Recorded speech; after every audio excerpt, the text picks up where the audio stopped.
I found it. I have found the single greatest martial arts video of all fucking time, and I'm going to play it. I don't know why this video has not been out there more. If there's at least 6 million Wing Chun people out there, there needs to be 6 million views to this video.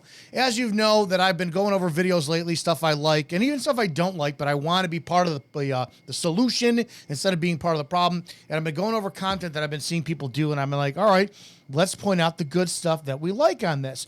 We're going to go right to this video here. I'm going to sit there and, let's see. Everybody needs to go to Combat Self-Defense is the channel. Combat Self-Defense channel. By the way, number one, with the quality of his videos, it's disrespectful that he doesn't have hundreds of thousands of followers. Change it. The quality of his videos alone, the content, the way that Rob is able to sit there and I don't know him personally. We never met, haven't spoken. I think we exchanged pleasantries in the comment section, but the way that this gentleman is able to articulate, teach, I'm instantly drawn to his energy. It's great. I'm going to play this video and go through this. In all sincerity, we've said what he says in this video. I don't know why I feel this way about his video. Maybe it's just that he nailed this in a much better way of presenting it, and that's what's really tugging at me. But let's go over this, what he has to say about 3 best martial arts styles. No, it's not yours. All right, let's hear what Rob has to say on this. There's a weird trend on martial arts YouTube where creators like me will make what I think is a valid criticism about a given martial art, Kali, Hapkido, Kempo, whatever, and all of a sudden the defenders and practitioners of that style will show up to tell us how we're wrong, and they're going to show up at our gym and fight us to prove that their style is valid. Still happens. That shit still happens. I do get guys who are the tough guys, right? We call them telephone tough guys back then. Now the keyboard warriors.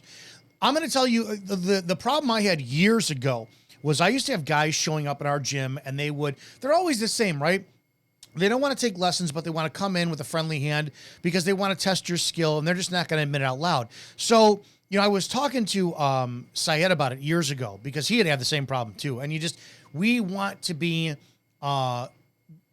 gentlemen, right? Sorry, you come in, you want to test me. No, it's not going to it's not the way that we're going to wind up doing things. Please, you're free to leave anytime you want. I was actually talking to Justin Ock, Sifu Justin Ock of Lakeland, Florida, Wing Chun. This was 10 plus years ago. So I'm explaining to Justin, I'm kind of frustrated. I got guys coming in the gym every now and then, and they're like, they want to see what my skill set is. And, and Justin goes, well, what do you do? And I say, I politely decline and I leave. And Justin, in so many words, said, you're a fucking idiot. And I was like, what are you talking about? He goes, my best students are the ones who came in and left with a split lip, a busted nose, or a cracked rib. I said, what? He goes, no one wants to learn from somebody they think they're better than. And I went, oh my God. And we're all males and competitive. And I know there's women who do martial arts too, and you've got that great competitive drive. But he had a point. So I'm like, holy shit. He goes, these men are coming in to see whether or not subconsciously you're worthy of being their teacher. And I was like, oh my God. So this still happens. You have to look at the way you take it and present the information that's given to you and deal with it however.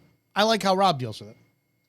Now, as for me, that invitation is always open. You're always welcome to come to my gym and prove that Aikido really works. But today I'm going to make an argument that I think is really going to piss you off. Because I'm here to say that there are only 3 fighting styles that really work. Let's see what he has to say. Again, I told Rob I was going to do this, so it's like I never ask anybody, but I asked him. Very carefully when I say this, because to me there's a big difference between a fighting style and a martial art. A martial art is exactly what you think it is. It is a formalized, organized system with certain... Pay attention to him. I'm going to back it up for a second, but just pay attention to him because he surmises in a few minutes everything. This video that he does, and again, go watch it on his channel because I want him to get the views as well too. And after you watch this, make sure you go to his channel and comment in his comment section. Let's get him the views and subscribe to his channel. This video, in my opinion, needs to be played at every martial arts school, at least in the United States, for when people come in and they want to make a decision of what they're going to do. This is the video that needs to be the intro video when somebody is trying to decide what they're doing. Hands down, I'm telling you, this video needs to have tens of millions of views. Methods of movements and traditions. A fighting style is what is expressed in that martial art, meaning you're either going to be kickboxing, punching, kicking, elbowing, or kneeing, or you're going to be wrestling, meaning clinching and throwing, or you're going to be grappling, joint locking, pinning, submitting, stuff like that. Those are the only 3 things you can possibly do in unarmed combat. And yeah, that's fucking. What can I add on that? We say it in our school. You have pushing, pulling, and punching energy. That's all. He nails it. Realistically, I would argue that even in armed combat, you're still doing some version of that. Yep. The point that I'm making is there are only 3 different fighting styles in the world, and every martial art in the world practices those 3 to some degree or to the exclusion of the other 2 or just the one. Now, The argument has always been in this, right? And this is my view. Well, boxing can't beat wrestling. Can a boxer make his punches work on the ground? Can a wrestler stay on their feet and deal with a boxer? Now, it maybe my mind over the last decade plus of trying to teach this stuff has not been able to funnel all the information out and express it as well as Rob does, but he fucking nailed it. A whole bunch of words to rack up the view time on this video, but ultimately what I'm saying is that it doesn't matter what martial art you practice. What does matter is how good you are in one of these 3 categories.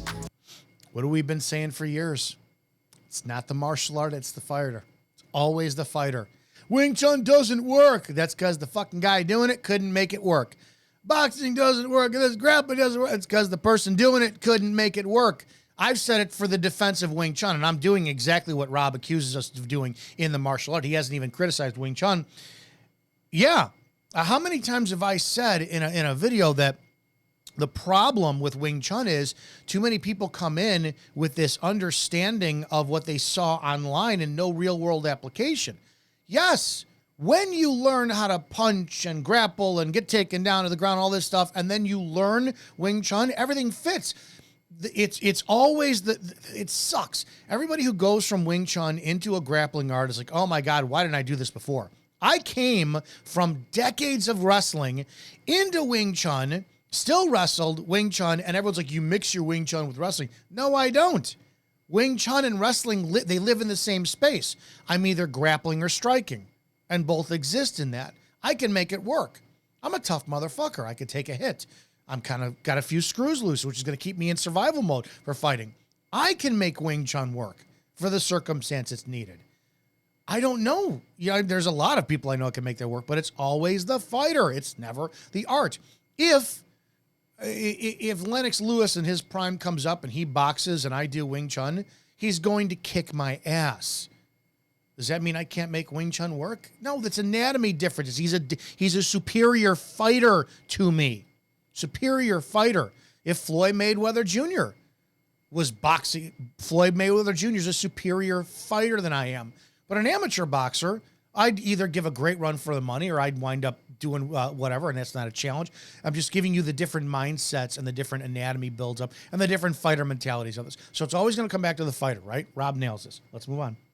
Because even if you come to my gym and you challenge me to a fight and you beat me up and down the floor for 10 minutes at a time, you're going to be using striking, wrestling, or grappling. Yep. It's the only 3 things you could do. You're not going to be pulling off technique number 12 that you practice to get your green belt. This is one of the things that pisses me off about martial arts purists when they watch MMA fights. They see something like Anderson Silva doing a trapping hand, and they'll say, oh, that proves that Wing Chun works. No, that proves that Anderson Silva is so good at fighting that he can make it work. I can't drop my fucking mic because it's secured to this stand. I can't drop it. I just can't, dude. That's it. That's the entire thing right there. Anderson Silva is so good at fighting, he can make it work. That means Anderson Silva is so superior at fighting, he could make Tai Chi work. He could make Bagua work. He could make Taekwondo work. He could make anything work. I don't know what needs to be said. That's where we're 2 minutes and 22 seconds into Rob's video. And every single martial arts student in the planet should start applauding. They should all send fucking money to Rob to make sure his channel can still go. He just summed it up. But who wants to listen? Now, I do want to make room for the fact that even a moderately trained martial artist against the right untrained person can also do whatever they want. Because ultimately, that's kind of how martial arts work, right? They're giving you something that you can keep in your back pocket that your would-be attacker doesn't have. And if we're talking about the untrained person who has no idea how fighting works, then please, by all means, throw your chain punches, throw your thundering hammers. It'll probably work if you believe in it and try it hard enough.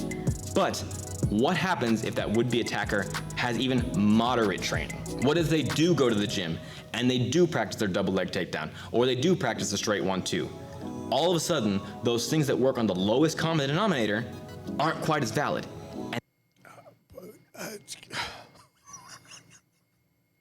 You should have seen me yelling at the computer screen when I first watched this, because I'm like, the fucking common sense and practical, absolute pure knowledge that is being dropped, that so many of us want to go, well, Bruce Lee versus Mike Tyson, but Bruce Lee would get his ass kicked, just to let you know. He's so quick and fast. Oh my. Okay. And that's really the problem that I have with the Kempo black belts who are so pissed off at me. Because the common criticism that I hear is that these martial arts are meant for untrained attackers. And my criticism is, why would you train for the lowest common denominator? Why would you not expect to be attacked by the highest trained person ever? Because realistically, once you get used to dealing with someone with real skill, having to modify for someone with no skill is very easy and something you can pick up within a day. And we know this because when we see trained combat sports athletes pick up something like a traditional martial art, they can usually pull off the techniques in real combat much faster than the guy who focused only on those martial arts. Now, you might be led to believe that there's some kind of magic in these styles that makes them better. But no, there's not magic. It's just training methods. All of these styles are so concerned with getting good at winning their sport or their game. Thank you. That's the only thing they focus on in their training. Chisao in the Wing Chun world. How many people only Chisao? I guarantee you, if you only spar and you step with me and I get close that distance, you're fucked. So if you only spar, you only do Chisao, you only grapple, you're fucked. If you're winning, you're concentrating on winning your game. I'm not going to play the rest of his video because I insist that you go see the rest of this brilliance and genius on his YouTube channel. Again, this video is titled 3 Best Martial Arts Styles. There you can see it, 3 Best Martial Arts Styles. No, it's not yours. It's Rob's channel is Combat Self-Defense. I couldn't have been happier at somebody who, he didn't say anything new, but how he said it was just something that I haven't heard before in a single video that was so good. So again, this video needs to be played by every single martial arts teacher for their students to look at, because it'll start to get your students thinking, okay, I've been taking Taekwondo for 20 years. People say Taekwondo can't work, but I believe it can. What do I need to do to make it work against a Brazilian Jiu-Jitsu person?